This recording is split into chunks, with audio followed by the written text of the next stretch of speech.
आज गांधीनगर ध्यान केंद्र में गांधीनगर की सामूहिकता ने पेश किए श्री माता जी के श्री चरणों में 2 भजन। आइए देखते हैं इसकी कुछ झलकें। ध्यान के बाद 2 नए लोगों ने प्राप्त किया आत्म साक्षात्कार।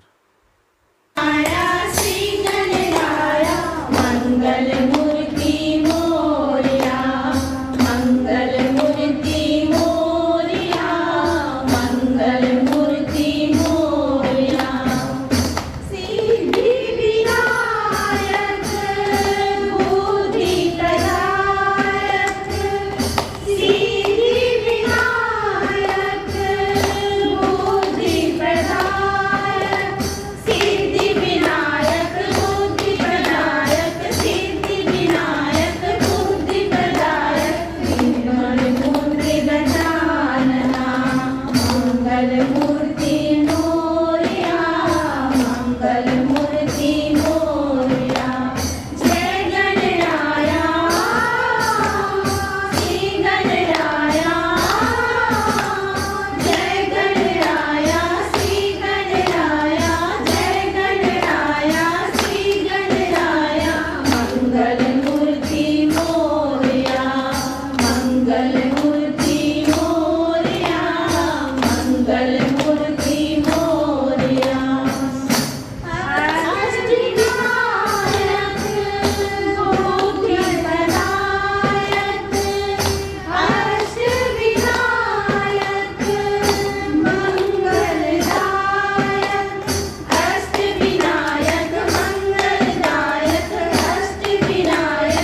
पिंगला नाड़ी और सुषुम्ना नाड़ी। ये 3 नाड़ियाँ जो हैं हमारे जीवन से भी रिलेटेड होती हैं। जैसे ये भूतकाल की नाड़ी है, और अगर देवी देवताओं के नाम से बताया जाए तो हमारे अंदर इस साइड में, इस भाग में महाकाली जी की शक्ति है जो कि विराजमान है। ऐसे यहाँ से आती है, जैसे यहाँ दिख रही है ना, ऐसे आती है और यहाँ से बिंदी लगाते हैं, यहाँ से क्रॉस करके इधर की ओर सहस्त्रार पे चल जाती है। फिर दूसरी नाड़ी है महासरस्वती माँ, सब जानते हैं हम लोग माँ सरस्वती जी को। तो माँ सरस्वती की नाड़ी महासरस्वती जी की नाड़ी और हनुमान जी की नाड़ी हमारे इस भाग में, शरीर के इस भाग में ऐसे आती है और बिंदी वाली जगह से ऐसे करके क्रॉस कर जाती है, ऊपर चली जाती है। बीच में है सुषुम्ना नाड़ी, इसको बोलते वर्तमान की नाड़ी। इसमें श्री महालक्ष्मी जी का वास है और ये बीचों बीच हमारे शरीर के आती है, ऐसे करके पार हो जाती है। जब ये शक्तियाँ यहाँ से पार हो जाती है आपके सर के तालु भाग से, तो परम चैतन्य से उसकी एकाकारिता होती है। वो शक्ति आपकी मतलब ब्रह्मांड में फैली हुई सारी शक्ति, जो परमात्मा की शक्ति सारी जीवंत कार्य करती है, उससे एकाकार हो जाती है, मतलब मिल जाती है। और ये 7 चक्र हैं हमारे अंदर। इन 7 चक्रों में भी देवी देवताओं का स्थान है। जैसे लोग देवी देवताओं को बाहर हम लोग फोटो में माँ के मतलब भगवान को फोटो में भी पूजते आए हैं, पूर्वज भी है और हम लोग भी, और मूर्ति में सब चीज़ में करते हैं ना। तो वो देवी देवताओं का स्थान आपके शरीर के भी अंदर है। अब आज से पहले कोई नहीं बताया, जानते भी नहीं थे, तो कहाँ है, कैसे है। जैसे अभी 3 नाड़ी में 3 महाशक्ति के बारे में बताया गया। ये श्री माता जी का ज्ञान है, ब्रह्म ज्ञान है, जो आपको कहीं भी नहीं मिलेगा। ये आपको सहज योग में ही बहुत आसानी से आप जान जाएंगे। बहुत बड़ी बड़ी बात है। अब 3 नाड़ी तो बता दिए। 3 महाशक्ति विराजती हमारे शरीर की नाड़ियों में, महाकाली, महा सरस्वती और महालक्ष्मी जी की शक्ति। और ये है 7 चक्र जो कि मूलाधार, स्वादिष्ठान, नाभि चक्र, भवसागर, हृदय चक्र, बायां हृदय, दायां हृदय चक्र, विशुद्धि चक्र, आज्ञा चक्र और सहस्त्रार चक्र। अभी आपको समझ में नहीं आ रहा होगा कुछ भी, लेकिन नाम जान लीजिए फिर भी। तो इन 7 चक्रों में विराजमान हमारे देवी देवता। अब देवी देवता जैसे कैसे हैं, तो ये भी थोड़ा सा और जान लीजिए। श्री गणेश जी का वास हमारे शरीर के सबसे पहले चक्र का है, मूलाधार चक्र में। जैसे हम लोग बैठे, आप लोग बैठे हैं, तो ये मूलाधार चक्र बिल्कुल हमारी जमीन से टच होता है, वो पार्ट है। तो यहाँ पे मूलाधार चक्र है, जिसमें क्या बोलते हैं, श्री गणेश जी का स्थान है। और ये त्रिकोण आकार की एक हड्डी है आपकी रीढ़ की हड्डी के नीचे। उस हड्डी के नीचे 3.5 कुंडल में बैठी हुई एक शक्ति है, जिसको माँ गौरी की शक्ति कहते हैं। माँ गौरी को जान रहे हैं। उसी प्रकार यहाँ पे आपके इसके ऊपर ये वाला हिस्सा आता है, पेट का निचला हिस्सा, यहाँ ब्रह्मदेव सरस्वती जी का स्थान है। नाभि में आपके यहाँ पे देखिए, और हम यहाँ पे भी इंडिकेट कर रहे हैं, नाभि में लक्ष्मी नारायण जी का स्थान है।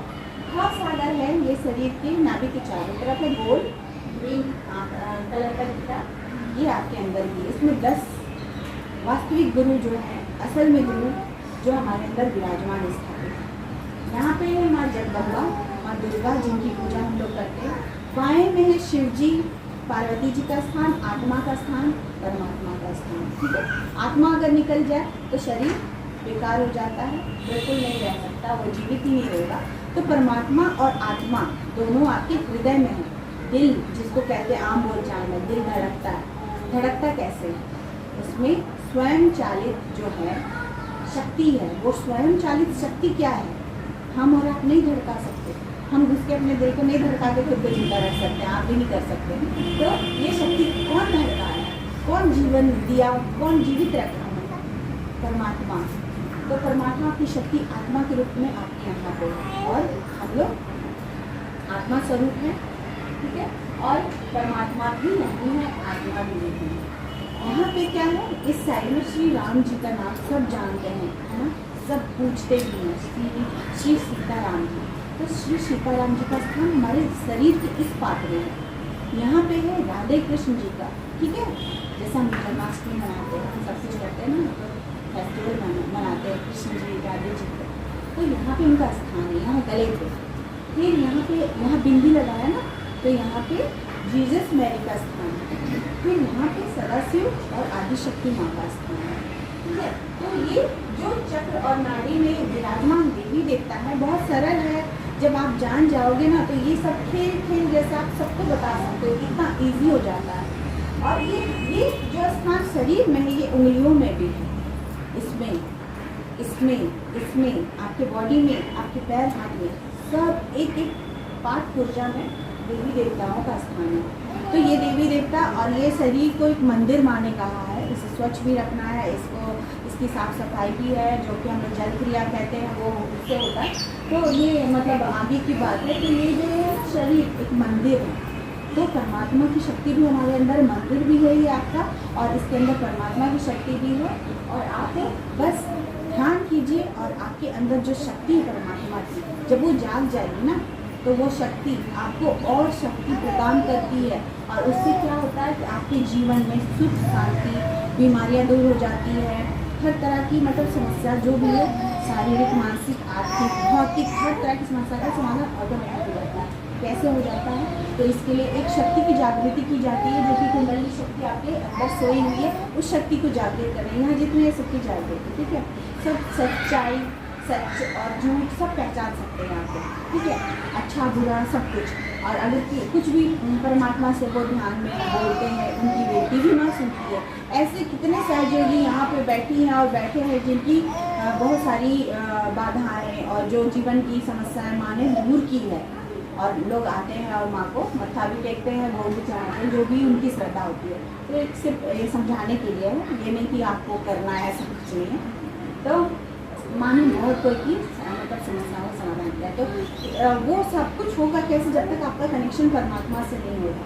परमात्मा से कनेक्शन, हम लोग पूजा करते हैं लेकिन उसको महसूस नहीं की कि पूजा वाली शक्ति होती कैसे, भगवान की शक्ति कैसे, जो सारे मतलब सारे सृष्टि को चलाती, सारे जीवंत कार्य मतलब जो कार्य बिल्कुल जीवंत है, जो सिर्फ एक जैसे पेड़ पौधे का बढ़ना, शरीर का अपने आप से सब कुछ कार्य करना, ये ऑटोमेटिक हो रहा है। तो ये सारे जीवंत कार्य जो परमात्मा की शक्ति करती है, हम और आप नहीं करते। हम और आप एक निर्जीव काम ही कर सकते हैं, जैसे लकड़ी से कुछ बना देना, ये वो करके मिट्टी से कुछ बना देना, ये सब निर्जीव काम है।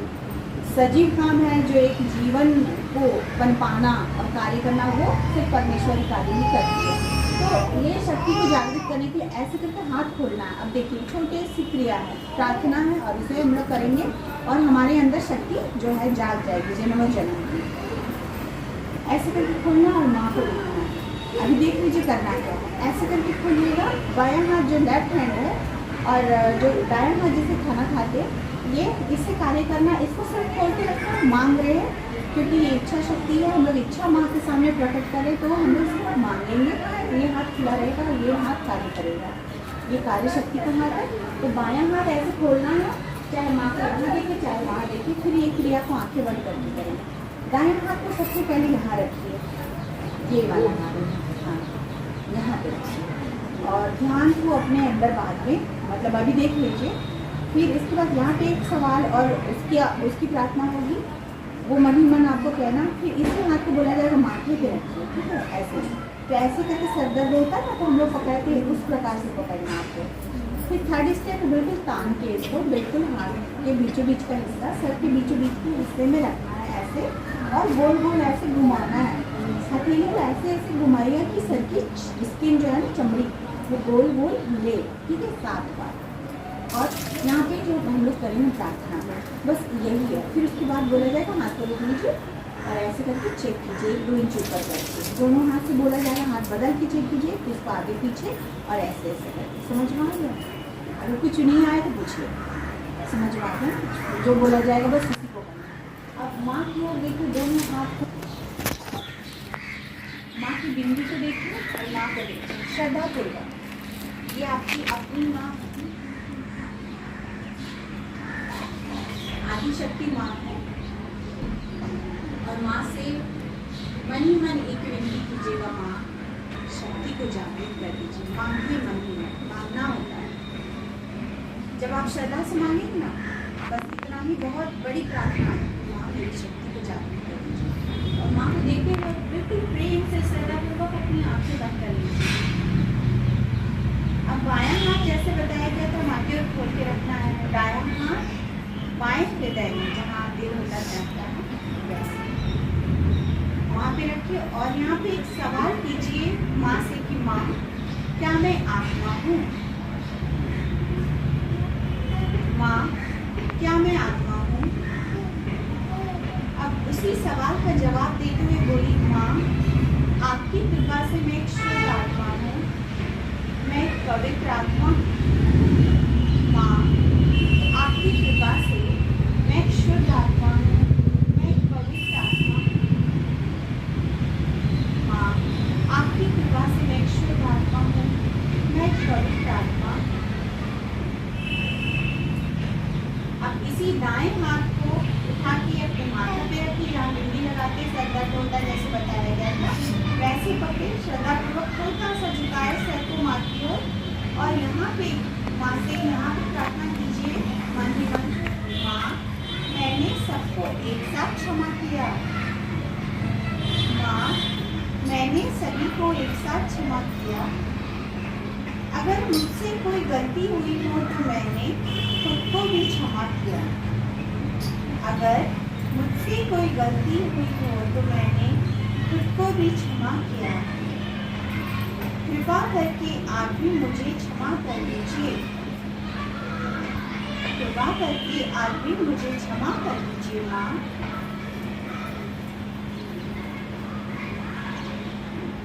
सबको एक साथ क्षमा कर दीजिए। किसी के विषय में अगर आपका दिल किसी ने भी दुखाया हो ना, तब भी उसको बिल्कुल साफ दिल से क्षमा कर दीजिए। तब ये शक्ति आपके आज्ञा चक्र को पार करके ऊपर उठेगी। अगर क्षमा नहीं करेंगे तो ये शक्ति नहीं उठेगी। तो बोलिए, माँ, मैंने सबको एक साथ क्षमा किया, सारे विश्व के लोगों को एक साथ क्षमा किया। कृपा करके आप भी मुझे क्षमा कर दीजिए माँ। अब उसी दाएं हाथ को बिल्कुल तान के सर के तालु भाग में रखिए ना, बीचों बीच, और सर की चमड़ी को हथेली से 7 बार गोल गोल घुमाएंगे, घड़ी की सुई की तरह, जैसे सुई घूमती घड़ी की, बिल्कुल वैसे। और यहाँ पे 7 बार प्रार्थना करेंगे, हाँ, कृपा करके मेरी शक्ति को जागृत कर दीजिए। श्री माता जी, कृपा करके मेरी शक्ति को जागृत कर दीजिए। माँ, कृपा करके मुझे मेरा योग दे दीजिए। माँ, कृपा करके मुझे मेरा योग दे दीजिए। श्री माता जी, कृपा करके मुझे मेरा आत्म साक्षात्कार प्रदान कीजिए। श्री माता जी, कृपा करके मुझे मेरा आत्म साक्षात्कार प्रदान कीजिए। माँ, मुझे परमात्मा की शक्ति से जोड़ दीजिए। मुझे शिव जी की शक्ति से जोड़ दीजिए माँ, जोड़ दीजिए। हाथ को थोड़ा सा दबाव डालेंगे सर के तालु भाग में हथेली से। अब धीरे से अपने हाथ को नीचे उतार के अपनी गोद पे रखिए। आंखें बंद ही रखिए, हाथ नीचे ले आइए। अब दूसरे हाथ को सर के ऊपर ले जाइए। देखिए, आपके सर के बीचों बीच से ठंडी या गर्म हवा जैसी निकलती हुई महसूस होगी। आगे पीछे कीजिए, सर पे रखना नहीं है, 2 इंच ऊपर। आगे पीछे देखिए, आपके सर से कुछ हवा आ रही है, ठंडी या गर्म? आपको आ रही है? गर्म आ रही है। उस हाथ को नीचे कर लीजिए, फिर दूसरे हाथ से चेक कीजिए। देखिए अभी कैसी आ रही है?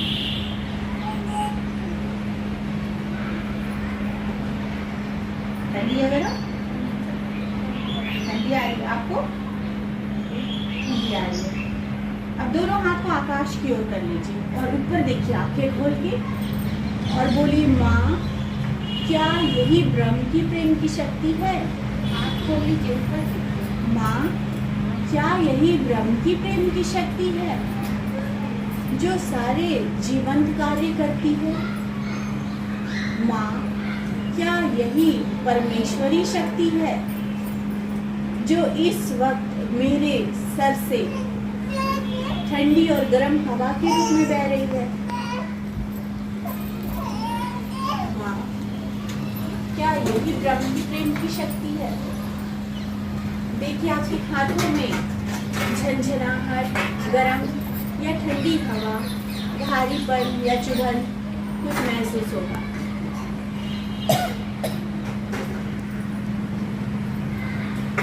धीरे से अपने हाथ को नीचे उतार लीजिए। माँ को हाथ जोड़ के प्रणाम करेंगे। जय श्री माता जी। अब ये बताइए, हाथ में कुछ झंझनाहट, गरम जब ऊपर किए तो कुछ फील हुआ? गरम और झंझनाहट, भारीपन कुछ ऐसा है ना। तो जो ये थी ना, ये शक्ति है जो कि परमात्मा की शक्ति सारे ब्रह्मांड को चलाती है। पेड़ पौधे, चिड़िया, सूर्य, चंद्रमा, हम कृपा है आज इस कलयुग में जो कि हर मनुष्य को ये शक्ति मिल रही है। पता है, ये शक्ति लोग पाने के लिए बहुत पुराने ज़माने में सुने होंगे तपस्या करते थे, पहाड़ों पे जाते थे, गुफाओं में जाते थे, जंगलों में जाते थे, अपना वैवाहिक जीवन त्याग कर देते थे, परिवार को त्याग देते थे और परमात्मा की शक्ति। सत्य का तो एक रूप है, वो है श्री माँ के चरण। सत्य का तो एक रूप है, वो है श्री माँ के चरण। छोड़ के बाकी आओ मिलकर पूजे उनके चरण कमल। सहजी सहज बढ़ाए जा, सहजी सहज बढ़ाए जा, सहजी सहज बढ़ाए जा, सहजी सहज बढ़ाए जा। श्री माँ से तू आशीष लेकर